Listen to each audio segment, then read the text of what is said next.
Hi friends, ఇందులో మనకు కనిపిస్తున్నది అడ్వెంచర్ 250 బైక్ స్టార్ట్ చేస్తే ఒకసారి సౌండ్ అయిపోయిందండి. సౌండ్ అయితే విన్నారుగా ఫ్రెండ్స్. ఇంజన్లో ఏదైనా పగిలిపోతే మనకి ఏ విధంగా అయితే సౌండ్ వస్తుందో ఆ విధంగా అయితే సౌండ్ అయితే వస్తుంది. అన్న కర్నూలు నుంచి మన దగ్గరకు అయితే తీసుకొని వచ్చారు. ముందుగా దీనికి ఇంజన్ గార్డు, పైన ఫ్యూల్ ట్యాంకు అన్నీ బయటకు తీసేసుకొని ప్రాబ్లం ఎందువల్ల ఈ సౌండ్ వస్తుంది అని ముందుగా మనం అయితే కనుక్కోవాలి.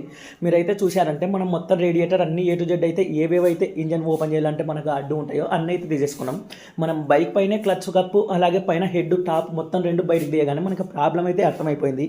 దీని ప్రాబ్లం నీట్గా రెక్టిఫై చేసి ఫిట్టింగ్ చేయడం అయితే జరిగింది. దీనికి సంబంధించిన ఫుల్ వీడియో అయితే సండే అయితే నేనైతే అప్లోడ్ చేస్తాను. ఆ సౌండ్ ఎందువల్ల వచ్చిందని మళ్ళీ బైక్ స్టార్ట్ చేస్తాను. అప్పటికిప్పటికీ సౌండ్ గమనించండి ఫ్రెండ్స్. సండే మార్నింగ్ అయితే ఫుల్ వీడియో అయితే పెట్టడం జరుగుతుంది ఫ్రెండ్స్.